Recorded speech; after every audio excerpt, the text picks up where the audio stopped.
Hello, my name is James Ashton. I'm a business presenter and writer. Today I'm here at Facebook Community Boost London. To tell us a little bit more about the event, I'm joined by Kieran Quilty, who is Facebook's Vice President for small and medium-sized business across Europe, the Middle East and Africa. Kieran, welcome. Thank you, James. So we hear an awful lot about technology, automation, AI, the jobs that will be taken away. I suppose today and yesterday, this is you doing your bit to say actually technology can create a lot of jobs too.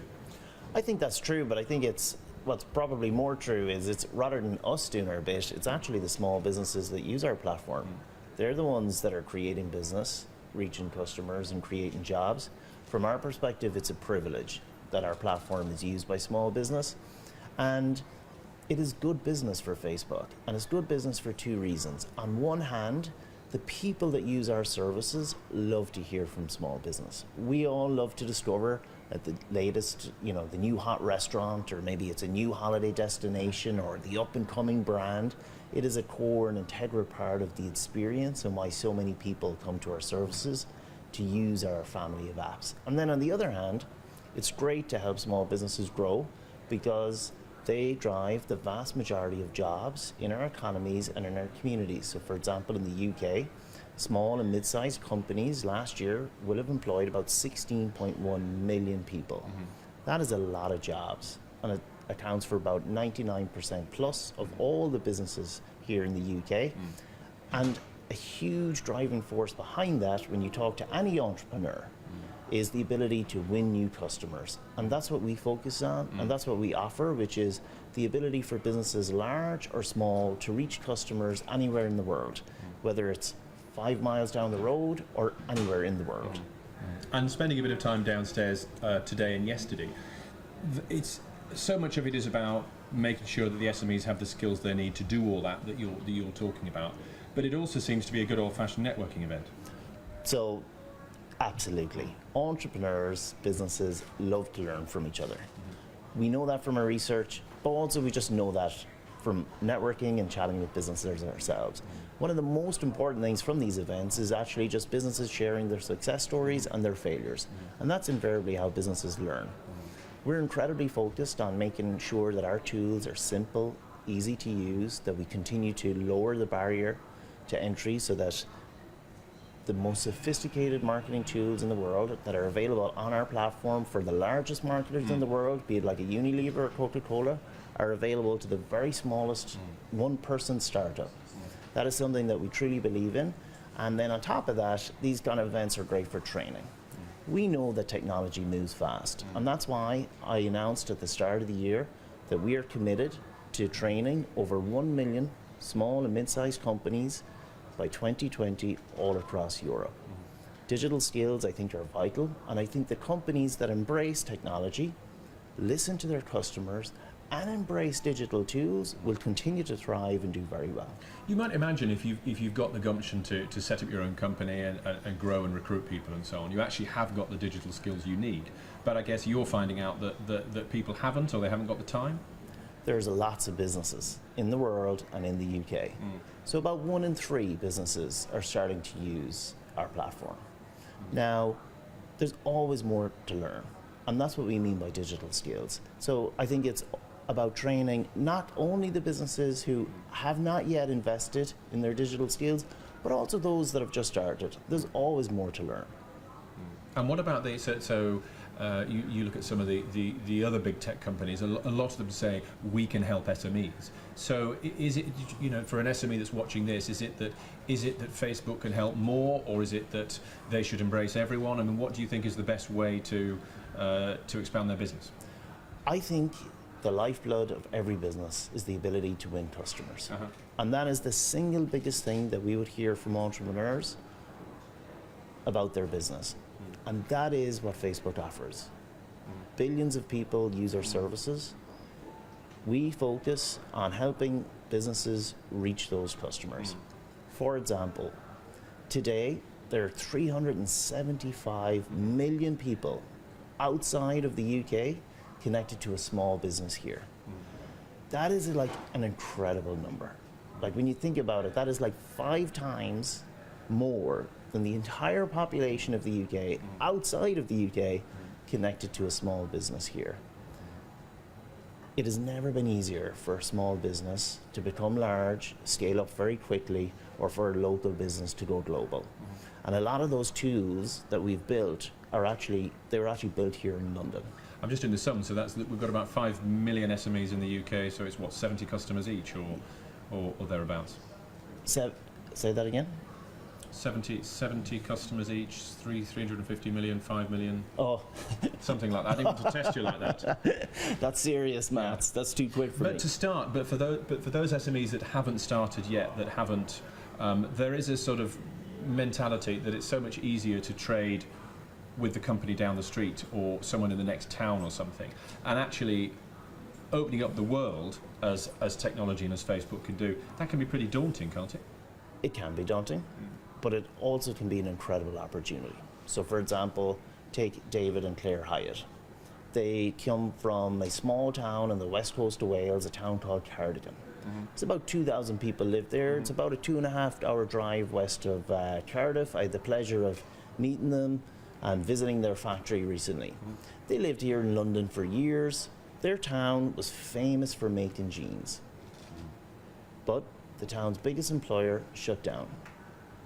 Now roll on, 10 years later, David and Claire decided to move home from London to do what? To go back to Cardigan and reinvigorate their town's heritage on making jeans. They're building a global brand from Cardigan. They're reaching the world. Over 20% of their sales are now from North America and Western Europe, and the same margin that they would save on distribution and marketing, they're using that margin to reinvest, and they're now hand making every single pair of jeans. High quality premium product reaching the world, building a global brand. So yes, it can be daunting, but the flip of that is it can be an incredible opportunity for entrepreneurs to scale up very quickly and ultimately create more jobs. And the route through which they're doing that, I mean, I guess you have to be using a lot more video than text. I mean, you know, the way you market yourselves is really video driven these days. I think that's fair. I mean, you know, the old adage is so true, right? A picture paints 1,000 words. The reality is video paints 10,000. You know, full sight, sound, motion, but delivered and targeted to exactly the customer that you want. That's a very powerful and compelling medium for entrepreneurs. I suppose one question for people watching might be, it's, you know, they can, I guess, with your help, get the skills to make a great video that will sell their jeans or promote whatever their product is. What's the trick for converting a great production into money in the till, into revenues? So there's this is the magic question. So there's lots of tactics. Okay, we're focused fundamentally on making our tools as simple and as easy as possible. So we know that the entrepreneur wants to ring the cash register. So what we would suggest is think less about what you want to say to a customer, but much more about what they might want to hear. Think about that customer, then you have all the tools available to target them, reach them with an authentic message, your own voice, be authentic, be clear around your proposition, and invariably the tools help you sell your product or your service and hopefully do more business. I'm thinking what it's like for you said at the top, you know, the average Facebook user likes discovering new things, and I think that's true. I wonder if all SMEs are shouting louder, whether the experience becomes tougher for the user if they're getting bombarded with marketing. I know you sort of rebalanced the type of content that's in people's timelines this year, less news and more personal stuff. So how do you reconcile that with more commercial messages? People are using our services because they want to connect with the people, places, and things that really matter to them. And I think small businesses are a fundamental part of that. We're in the business of delivering highly personalized, relevant content which is up to date. And that's the core of what we do. And there isn't really a person or a product or a service or a destination that one might be interested in which doesn't come from small business. And I think that's the unique and kind of fundamental opportunity that the platform offers for small businesses. So they always have to justify their place, if you like. They have to be relevant to the end user, or else they won't make the trade. I think that's true. Yeah. And that's why I think you should think a lot less about what you necessarily want to say, but much more, what is it that you think people might want to hear? So I do think it's important to put some thought into that message, and when you do, the platform works incredibly well. And I think SMEs who are using you, who might use you more, would want to hear about areas of privacy and data. You know, Facebook's had a tough time in that area. What are you doing better now that you weren't doing? Yeah, it's been a tough year. I'm in Facebook for nearly 9 years, and it has been a tough year, but we've learned a lot. We've scaled up our teams to now about 20,000 people. We've deployed machine learning and artificial intelligence to ensure that the environment is safe and that we regain and protect the trust that people have with our services. So I'm optimistic about the future. I think we've learned a lot, and I think small businesses, actually businesses large and small, really value and appreciate the work we've done. And from our perspective, we're going to keep the shoulder to the wheel, continue to ensure that the environment is safe, data is protected, and equally that we continue to work with small businesses and help them grow their companies and employ more people. And that specific change then, is it that you now share less data with the customer, or you share less with third parties, or is this sort of a sort of top line as to how it's different? Well, I think we've learned a lot from Cambridge Analytica. We've put in place lots of different systems, processes, and a lot of it comes down to just what I said, which is really scaling up our teams to over 20,000 people. There's more oversight. And deploying technology to help us solve these problems and these challenges at unprecedented scale.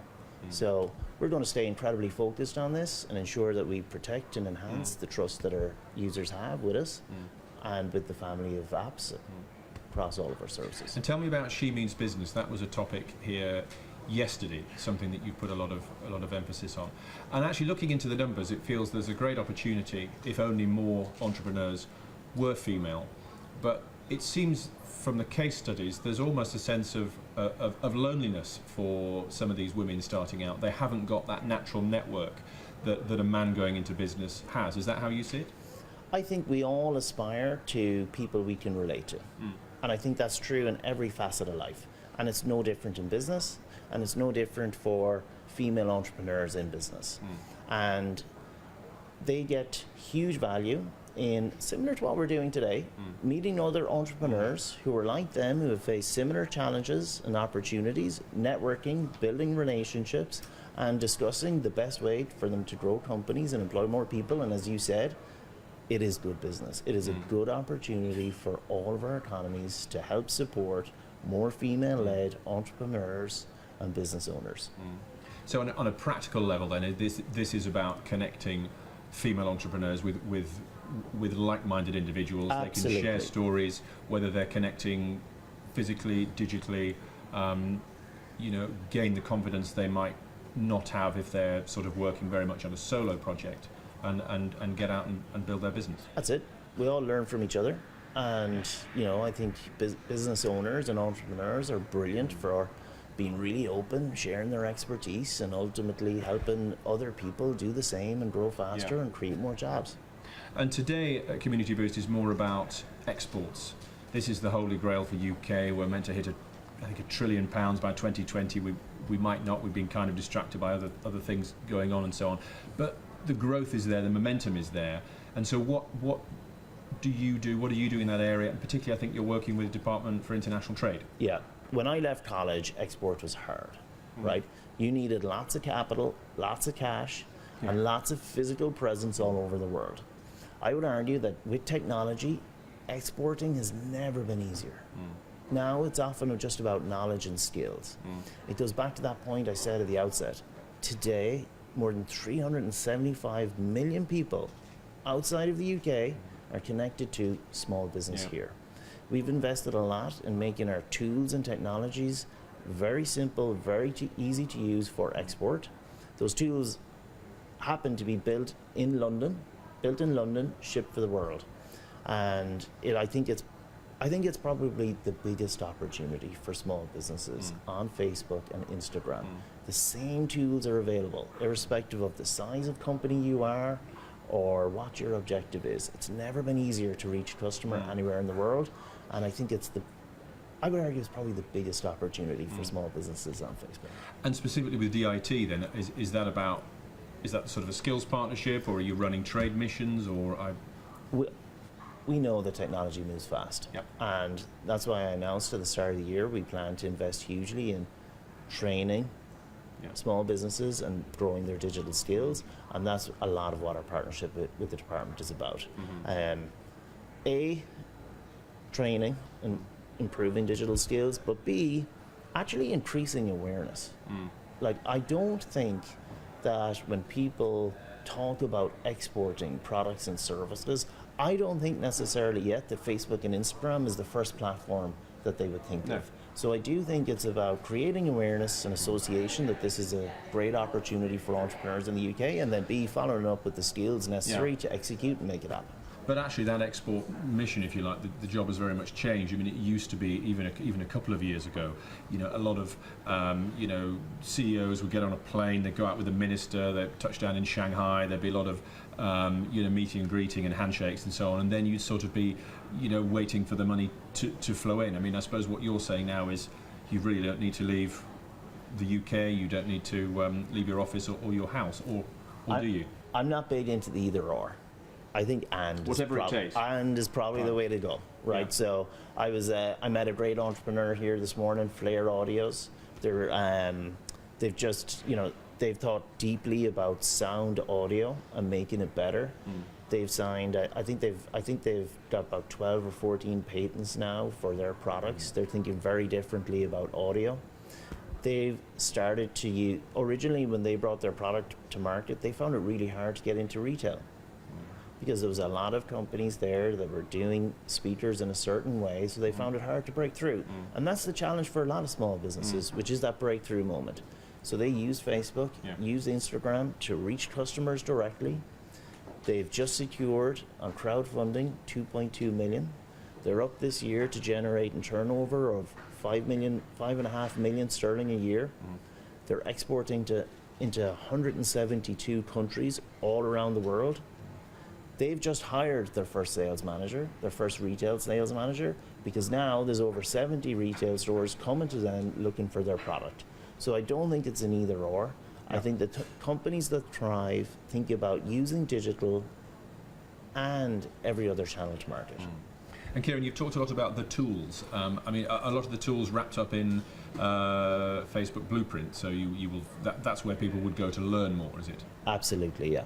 So how does that work? So Facebook Blueprint is a self-service training module that helps entrepreneurs anywhere that they are.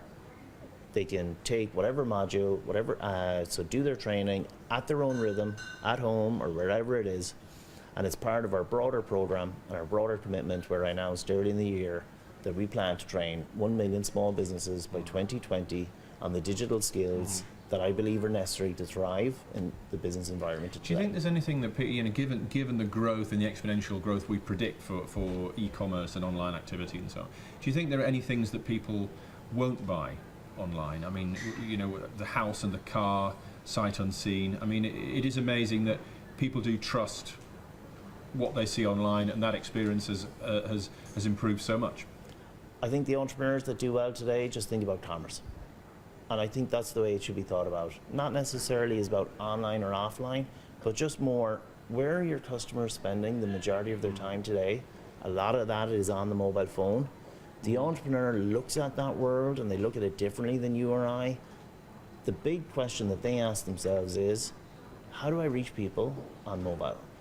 Do I have a mobile strategy?